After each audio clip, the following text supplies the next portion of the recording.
When is it not okay to take the law into your own hands? And then we travel to England to meet two friends casually smoking cigarettes on a lonely night. Well, it was lonely until the aliens showed up. And then we take a look at one of the most terrifying spectral encounters on record. What happens when there is a ghost that is so powerful, simply seeing it turns you into a cold-blooded murderer? Today on Dead Rabbit Radio.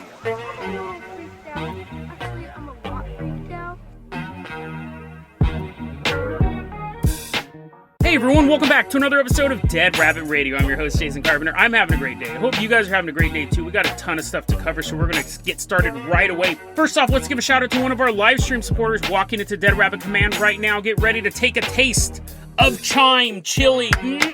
Yummy, yummy, yummy in my tummy. Come here, Chime Chili.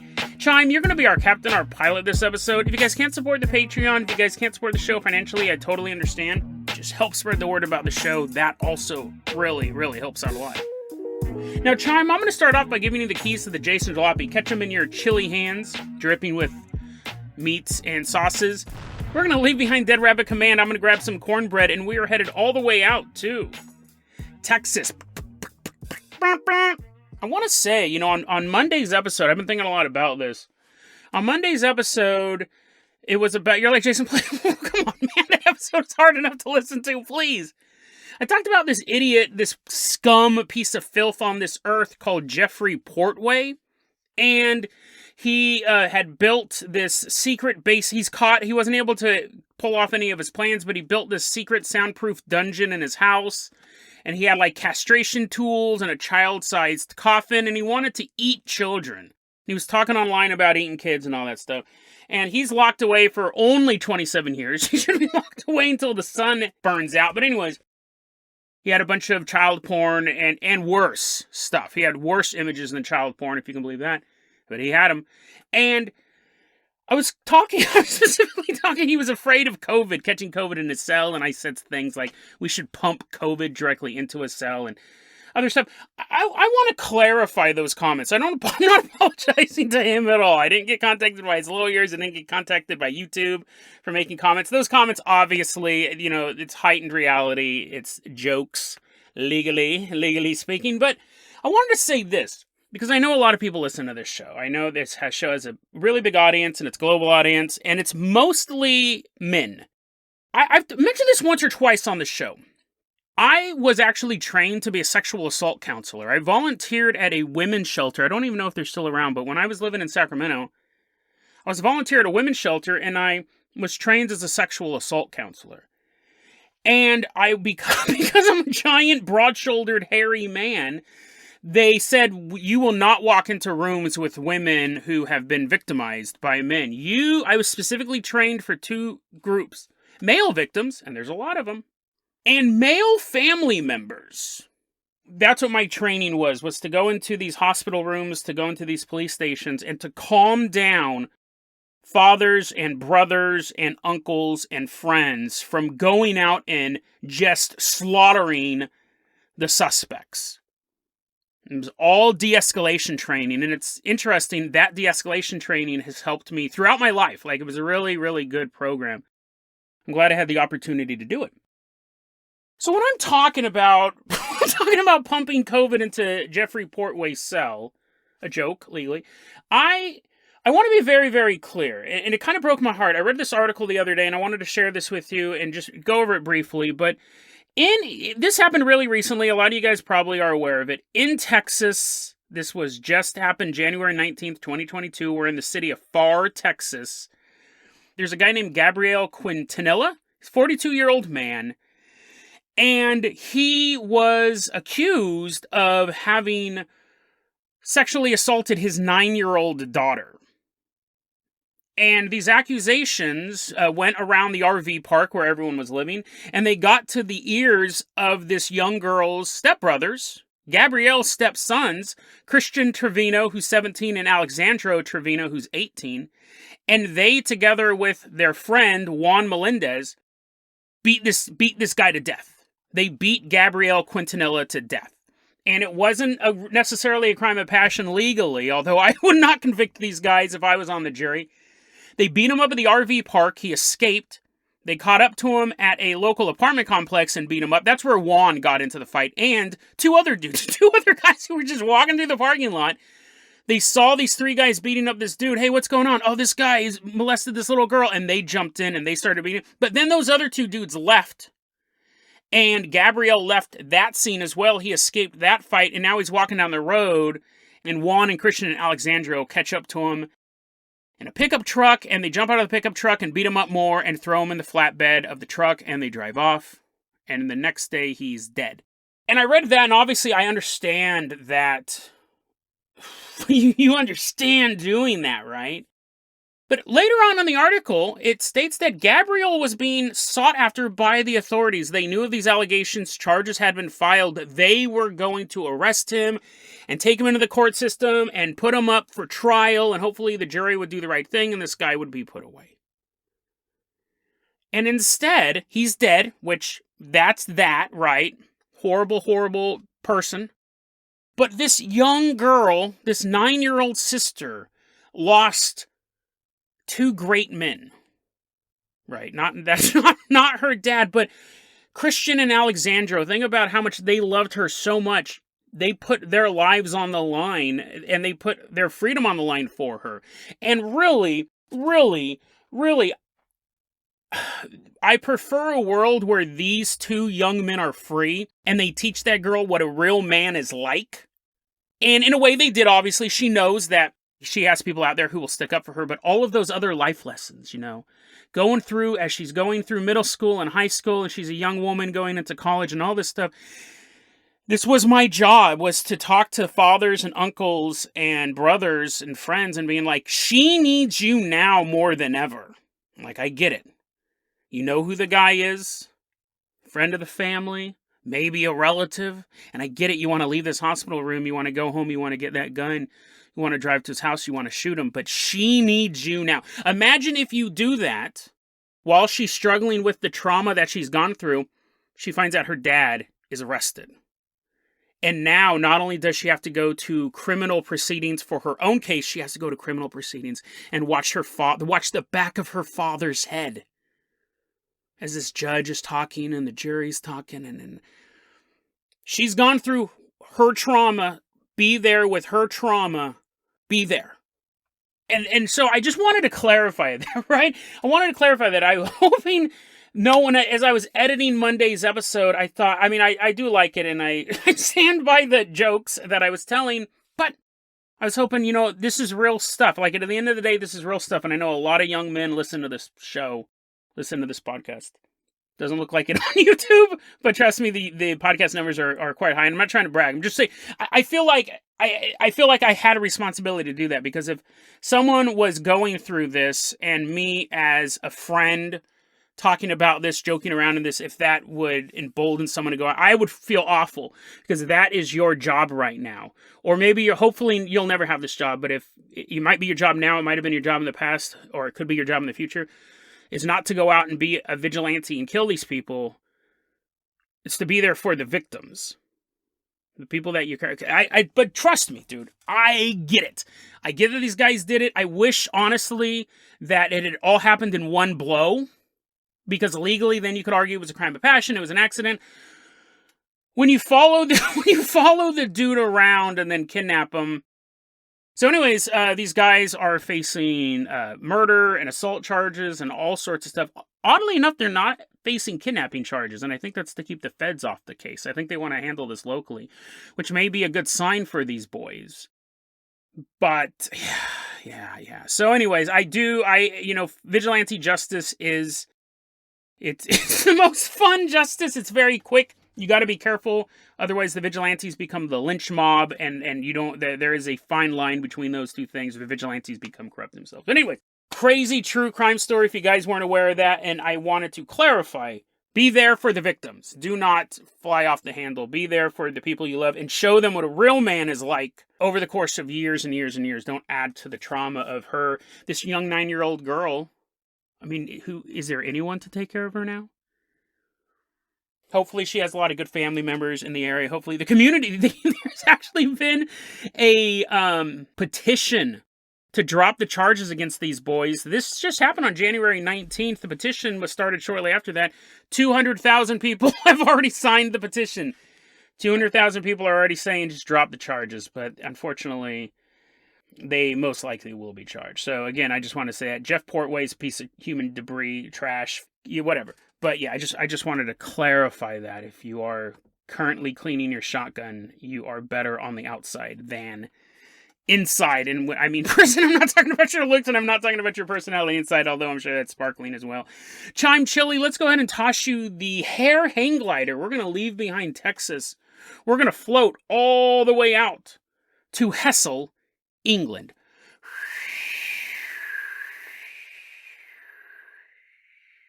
The year is 1980. And we're flying to Hessle, England. That's in the county, the state, whatever it's called, the district of Yorkshire. And it's nighttime. It's a nice, breezy night in 1980. And there's this guy, we'll call him Carter, and his friend Mike are in this alleyway smoking cigarettes. But anyways, they're standing in this alleyway smoking cigarettes, and about 50 yards down the alley, they see this tall guy kind of walking towards them. They're like, "Hey, mate, look at that tall dude over there." And Mikey goes, Governor, Governor, I see him with my peepers. And they're smoking, and then they're thinking this guy's like tall, right? So they're what, like probably 5'11". They're probably like me. So this dude is like, basically, he could be any height bigger. You see a 6 foot tall guy, you're like, it's a giant. As this guy's walking farther down the alleyway, they start to go, he's not just a little tall, me friend. Apparently they've turned into leprechauns at this point. He's not just a little tall. He has to be at least 7 feet tall. So this 7 foot tall dude is walking down the alley towards them. And then, if that's not weird enough, right? Because they're 7 foot tall people. I met Manute Bull when I was a little kid. That's why I always bring him up on this podcast. Now you'll realize, you're like, dude, he does bring up Manute Bull an awful lot on this podcast. He's the tallest guy I ever met. He was at a grocery store. There's people out there who's 7 feet tall. There's people out there who walk down alleyways, right? But then they realize that this guy is a Shadowman. Just completely black. Clothes are black, face is black, everything is black.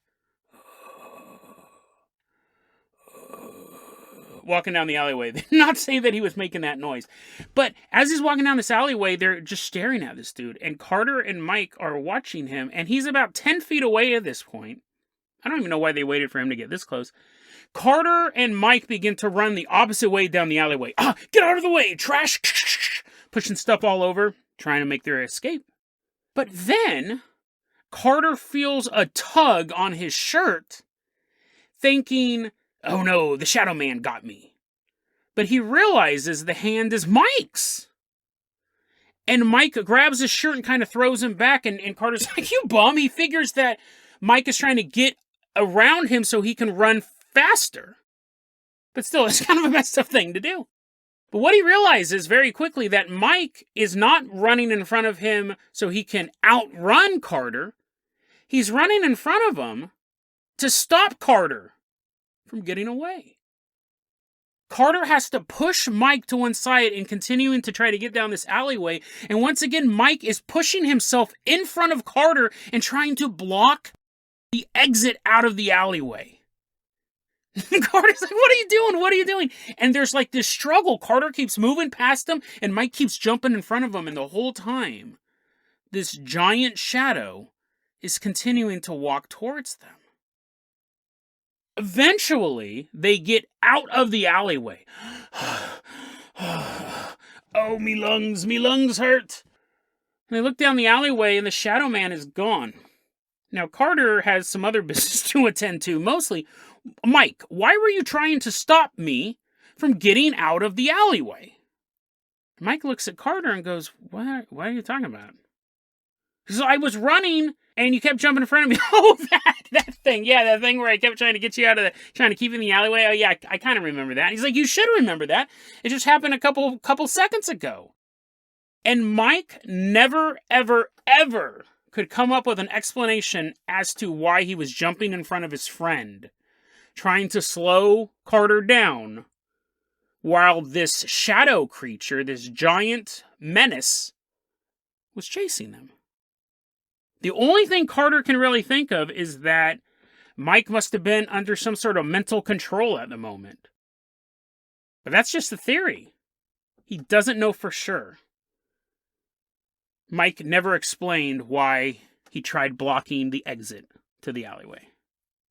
I got that story from thinkaboutitdocs.com. They got it from, it's a defunct website now, but it was called wirenot.net, and that was on the X board of Wire. There's a lot of X boards out there. This was on a defunct website called wirenot.net. Really, really creepy story because it shows that, you always go ghost hunting in groups. Not all the time. I've gone ghost hunting by myself. But usually you go in groups, safety in numbers, right? That's kind of the logic. Plus, you're out having fun. You're impressing some girls and things like that. You're just, looking for something to do on a Saturday night. Let's go throw beer bottles into a graveyard. Maybe a ghost will show up. Safety in numbers, right? This story turns that on its head. I mean, what the creature was, we don't know. Could have been a typical Shadowman entity, could have been a demon, could have been an alien, because it could have been a whole sort of things, right? It was just appearing as a Shadowman, could have been a djinn, who knows? But in a normal story involving a 7-foot-tall shadow entity, the gang is united. They're all running together to get out of there. This one shows that this creature was able to influence another human to work with him. I mean, he didn't say, he wasn't like, well, Mike did hang out with a lot of shadow people growing up, and he is part of that community. No, this guy was alien to both of them, but he was able to control Mike. He was able to make Mike block the exit. It's really, really creepy story if you think about it, because it shows that maybe there's not safety in numbers. Maybe you're better off alone, like Alice DJ once said. My thing is though, when you go ghost hunting alone, there's two things there's a multitude of things you got to worry about, but only one of those is ghosts. Only one of those is shadow men controlling your friends. I know when I went ghost hunting, I was more concerned with hobos and wild dogs and falling into creeks or rivers and things like that. And then ghosts. I was there to explore the ghost and to try to examine that stuff, but we always came armed, and we didn't have a lot of cell phones back then, but, we try to have at least one cell phone. And when I first started ghost hunting, we had no cell phones, but yeah, I mean, you have to worry about more terrestrial dangers, but you also got to worry about the ghosts. But yeah, creepy story, because you think how many times you're chilling with your buddies, you think everything's going good. These guys weren't even looking for ghosts. These guys were just smoking cigarettes in an alleyway. Imagine if they did go to some desolate location, some abandoned farmhouse in BFE, Idaho, and this happened, right? There's no alleyway to run out of. You're like running through miles and miles of cornfield as all of your friends are singing "Ring Around the Rosie," and they're like grabbing your shirt and trying to hold you down and shove corn into your pants as this giant entity is coming towards you. Like, maybe the moral of the story is, if you're going to go to an abandoned place, do it all alone and maybe not tell anyone, because there's a chance that if you tell them where you're going, the ghost will call them up at their houses and say, "Party at the abandoned farmhouse." They'll be like, "Oh, I love parties." And they go out there and then they ring around the rosy you anyways. So maybe the moral of the story is, don't have friends. Creepy though. A really, really creepy story. Chime, Chili, let's go ahead and toss you the keys of the Carpenter Copter. We're waving goodbye to Carter and Mike. And we see the shadow person singing up behind him. We're like, oh, I'm sure they'll be okay. Chime, Chili, go ahead and take us out of here. We're headed all the way out to... Oh, we're headed back to Texas. I think going back, I think we're going to realize that season 17 was the Texas season. I don't know why we're here so much, but we're here a lot.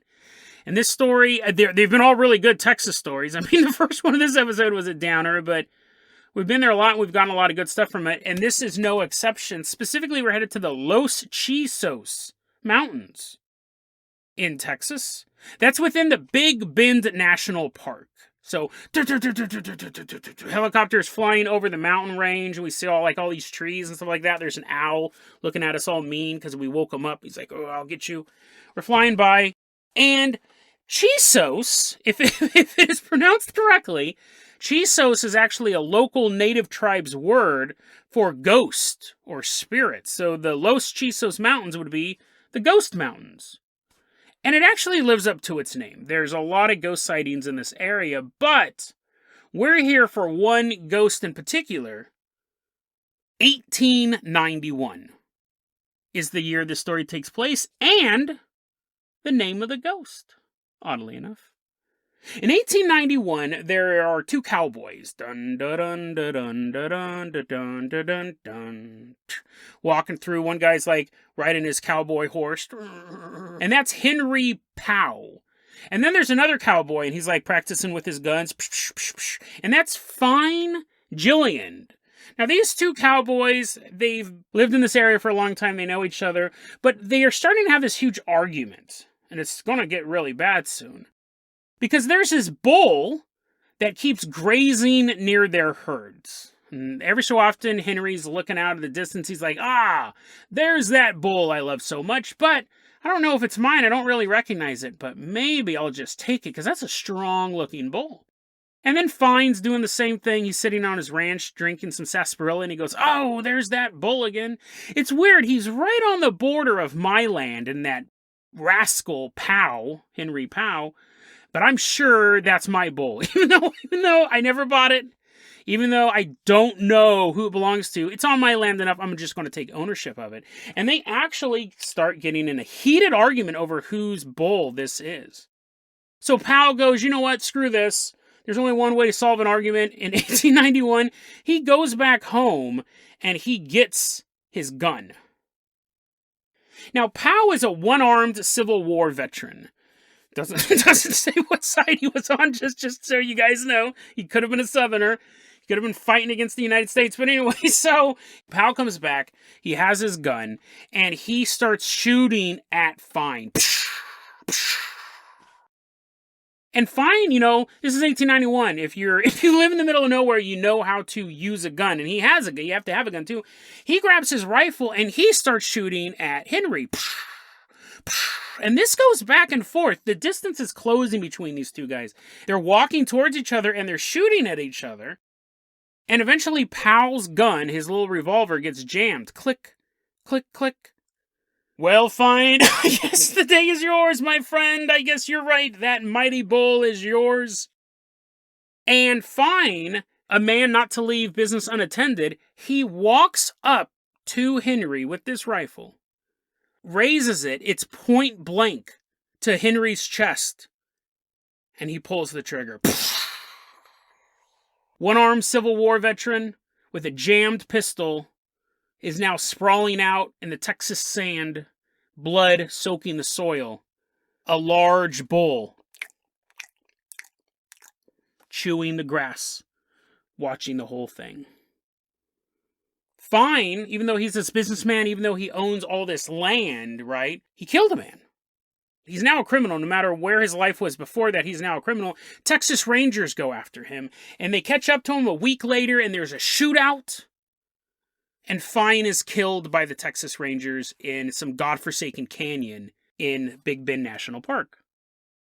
The bull continued to graze all over this area. It went where it wanted. And even though both people wanted it because it was such a magnificent bull, the two people who were arguing over it died. And now nobody in town wanted it. Like, they're like, free bull. Anyone want to get this bull? Because otherwise it's just this wild bull running around. Who wants it? Nobody in town wanted the bull. None of the relatives of the two deceased people wanted the bull. But what they did, so apparently, I don't know why they just didn't go, okay, we'll just kill the bull. I mean, maybe bulls were super rare back then. Maybe they were like Pokemon. They didn't kill the bull. They branded the bull. They had to put a brand on it to make sure that there were no other arguments over this bull. So they branded it with, this is a true story, by the way. This is what's so interesting about this. There's a lot of historical proof that this story happened. They branded it with a brand that said Murderer 1891. So that's how this bull became known in the area. It was called Murderer 1891. And they just let it go.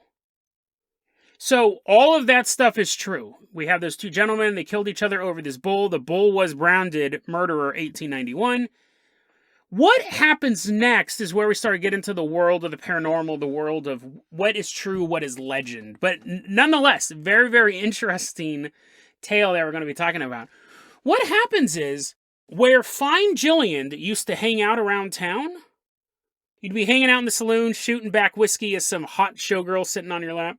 You're holding 5 aces in your hand. Ha ha ha! All the stereotypes in one. I'm a winner! And you would see this bull walk through town. Now, you knew it was the bull, right? Because it had this huge brand on it, Murderer 1891. It also started to show up where Henry Powell's son was known to frequent. So he'd be sitting there at home, drinking whiskey, showgirl on his lap, 6 aces in his hand. Look out the window, you'd see Murderer 1891 walk by. It did show up at another local saloon in Alpine, Texas, so even in other towns, you started to see this Murderer 1891.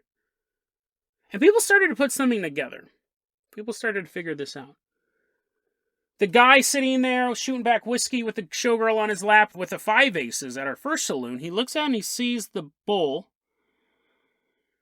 Oh, that's weird, right? But I should pay attention to my hand. And all of a sudden someone goes, "Oh, you cheat. I saw you had 5 aces there." And that's my wife. That showgirl's my wife. Shootout would happen in the saloon. The place where Henry Powell's son hang out. You'd have a ranch hand sitting there working on something, and this bull would kind of mosey on through the area, and the work hand would kind of look over and go, "Oh, that's that spooky bull I've heard so much about." Turns back, and then he sees another ranch hand kind of just standing there. "Get back to work. What are you doing just standing there?" "Whoa, dude, this is my break. This is my break." "No, you get to work." And they'd start fighting.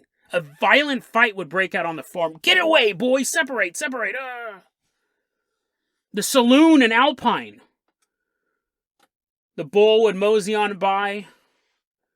Guy would be sweeping up the dirt. It's a very hard job, sweeping up the dirt off the ground, and then he sees some drunk walking through town, and he goes, "You know what? They're drunks. They're just ruining this city. They're making it all super dirty. I'll show him what's what." And drops the broom, goes in, retrieves a sawed-off shotgun, places it against the bum's head. "Beg for coins in hell." For 30 years, whenever this bull showed up, homicidal violence ensued. If you saw this creature, it turned you into a cold-blooded killer. So you started having all of these just normal people just wig out, blasting dudes, chopping people's heads off. I don't know if they were building saw traps. Someone's trapped in a giant piano. They're like, every time he plays the 8th note, your feet catch on fire. I don't know how inventive they got on it, and I don't know what the 8th note is. But anyways, the point is like, when you saw this bull, it was going down, and super violent stuff was going to happen. So people are like, well, we better catch this bull, right? We better catch this bull. I mean, who wants to go purposely find something that drives you insane? But otherwise, it's just walking through town. It's making everyone go nuts. So they spent years trying to catch this bull, and they never could. It just kept appearing, kept causing this random mayhem, and it would disappear. Some say, to this day, you can still see Murderer 1891. Walking through the Los Chinos Mountains. This bull, Murderer 1891, still emblazoned on its hide, walking through the areas that it used to haunt, literally, right? They say that Murderer 1891 is responsible for up to 200 murders in the Big Bend area over the years. And the question is that number accurate? Is it exaggerated? Or does the number keep on growing to this day? You know, it's funny, when I sat down to record this episode today, I was just kind of throwing stories together. You're like, wait, Jason, what? This isn't a professionally produced podcast? You don't have a team of people behind you and everything's not perfectly crafted? No. I know, it's shocking, right? And it's funny, as I was finishing up the second story and I was moving to this one, I go, wait a second, these actually have something in common. And I didn't plan on this, but I like the way that it turned out. Humans being controlled by entities. I mean, one is clearly like a ghost, and the other one may be a ghost or a Shadowman or an alien or a demon or something else, right? The Shadowmen are kind of their own box, and we don't really know what they are. We've done a lot of episodes on Shadowmen, and there's tons of theories. The bull is just kind of a ghost bull. But then you start to think of, it's funny, this story, obviously it would be a ghost today, but we don't even know where the bull came from in the first place. Maybe it was an alien bull. Maybe it was a djinn. We don't know for sure, but I think the common belief is that it is some sort of ghost, as of now, some sort of ghost bull. But both of these stories are really about the same thing, about losing control. One of them is you're blocking your buddy and maybe hoping he gets attacked by this Shadowman, which in retrospect would be kind of funny, right? If you just saw him get like beat up by a Shadowman and nothing serious happened, that would be hilarious. But the second one, people die. Like, just seeing this thing turns you into a homicidal maniac. That's creepy, and I talk about it all the time in the show. The fear of losing control, the fear of snapping. And 1891 in Texas, I'm sure, was a really stressful time anyways. But add to it a ghost that drives you even more stressed out, drives you insane, turns you into a homicidal maniac. That's even worse. And it's creepy to think that there are things like this out there. Now, this is not the norm when we look at the world of the paranormal. And this is what I love about these two stories actually together, is that normally the majority of paranormal events are completely, I just see something weird and I can't explain it, whether that it's a UFO in the sky or a ghost floating down the hallway. And then you have a smaller subset of them interacting with us, alien abductions, poltergeist encounters, and then you have an even smaller section where you're looking at affecting us in a way that destroys our lives, demonic possession, and this type of thing. It's super rare when we come across stories where the paranormal affects you on a level that you die, right? And there's very few stories like this. I'm actually surprised. It seems like they're quite common because I covered two of them on the same episode where people are getting influenced by these entities. But even then, the first one was just the guy kind of being a jerk, kind of like blocking the way. And then this one was, you see this thing, you become a murderer. Creepy story, and we don't know what caused it. We don't know if the bull was sent as some sort of curse in the first place. Who knows? But whatever it is, whatever its origin story is, it's a curse now. Being a paranormal investigator is very dangerous for a multitude of reasons. One of them is the hobos and the dogs. When you're going ghost hunting, you have to be worried about all this stuff. Maybe there's some drug dealers using this abandoned insane asylum as their hideout. I mean, apparently they're working for the Joker. But you know what I mean? You don't know. You could go walking through the woods trying to find a sacred fairy circle, and they're actually growing weed out there, and you get your hands chopped off by a member of a cartel. Right now, you don't want your ghost hunting story to end that way. So we have those type of dangers then when it comes to paranormal. But then we also have knowing too much. I talked about that on Monday's episode as well, about how my dad, when he was going to seminary, he was told every year one or two of these young ministers get too into the demonology.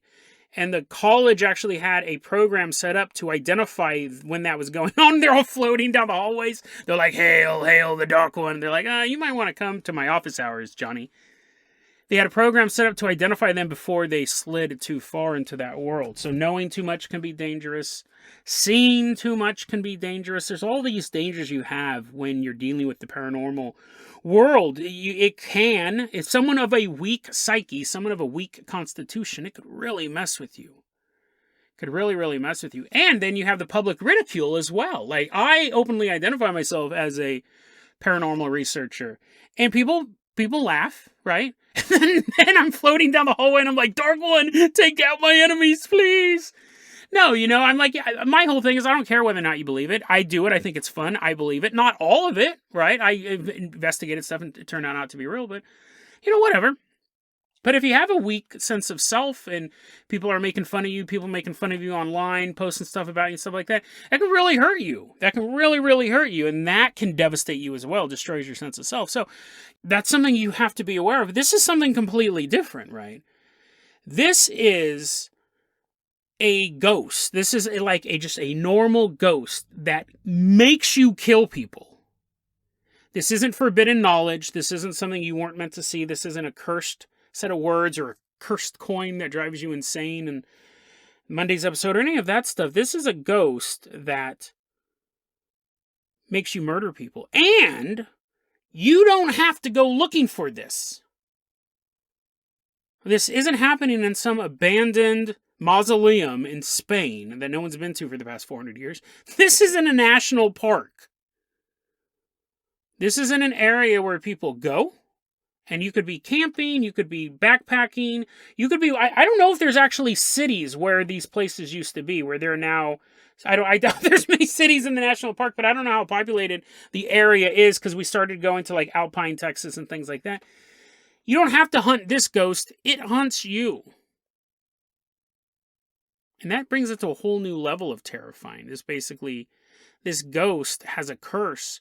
And whether or not you go out seeking the curse, the lore is full of cursed treasures, right? Especially in the Southwest, some conquistadors buried an empire's worth of gold. And now if you go seeking that gold, you die. There's a lot of legends like that in the Southwest. We'll be covering one or two this season. We've covered them before as well. This one you could just be sleeping in your tent with your family. This isn't in the brochure when you go out to Big Bend National Park. When you go there, like, beware of murderer 1891. You may slaughter your family. They don't tell anyone this. This is a local legend. They may say it's not even true. The bull existed, but these 200 murders, we weren't able to find any news articles showing 200 people died. So the park rangers don't mention it to you. And you're sitting there in your tent, and you're like, good night, honey. Good night, kids. And you all fall asleep. And that night you hear... It's not your wife snoring. She doesn't have COPD. It sounds like there's a bull walking around right outside your tent. You're terrified. So you slightly unzip the little fold in your tent and you look out, and sure enough, you see about 30 feet away, there's a bull standing there in the pitch black darkness of this forest. And you're staring at it. And you're hoping it doesn't notice you. And it doesn't. It's just kind of standing there eating some shrubs. And then it walks off. And you go, what? I never saw a bull in the forest. Also, I better change my pants because that was terrifying. But as you're laying there in your tent, trying to figure out if you should wake up your wife and be like, hey, honey, there's a bull outside, other thoughts begin to cross your mind. You look at your wife. Dark thoughts begin to cross your mind. You look at your children. Evil thoughts begin to cross your mind.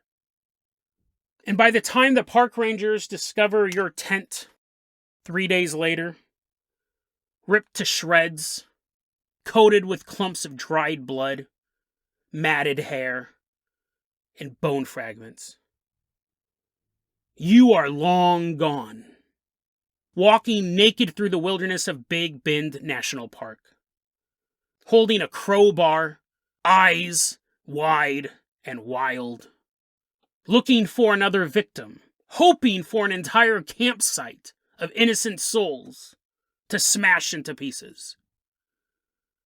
You thought you were just going on a nice camping trip with your family. Instead, you became the latest victim of a ghastly bull known as Murderer 1891. You will kill until you are killed. That is the curse. That is your fate. deadrabbitradio@gmail.com is going to be your email address. You can also hit us up at facebook.com/deadrabbitradio. TikTok is at Dead Rabbit Radio. Dead Rabbit Radio is the daily paranormal conspiracy and true crime podcast. You don't have to listen to it every day. I'm glad you listened to it today. Have a great one, guys.